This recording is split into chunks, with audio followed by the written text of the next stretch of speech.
labai visi džiaugiasi. Ir ištraukėm kažkaip. Kaip? Kuo buvo stipresni? Kodėl? Gal labiau komandiškai žaidėm. Ir pasavomės visi, žaidėm derinius.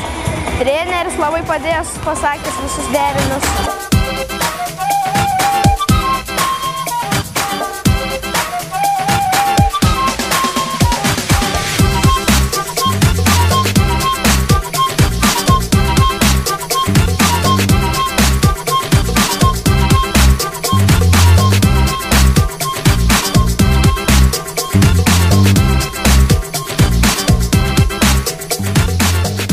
Nežinau, kalbėsiu tik apie gerus dalykus, tai aišku džiaugiamės pergalę.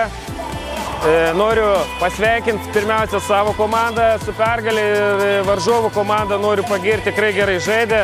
Gal jiem ir nedaug trūko, bet šiandien mes buvom gale geresni. Tai čia, manau, varžybų tas svarbiausias momentas, nes tikrai žaidėm lygiai.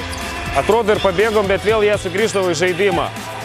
Kartais susigindavom gal geriau, ta gynyba mūsų vienu metu tapo tokia komandiškesnė, apsiginti tekdavo ir į greitą tą puolimą sugebėdavom pabėgti. Tai manau, tie lengvesni iš greito puolimo taškai lėmė, manau, pergalę mūsų šiandien. Aš esu kalbėjęs, kad vaikam čia yra pats didžiausias džiaugsmas, jie gali susitapatinti ir tik tai geri atsiliepimai.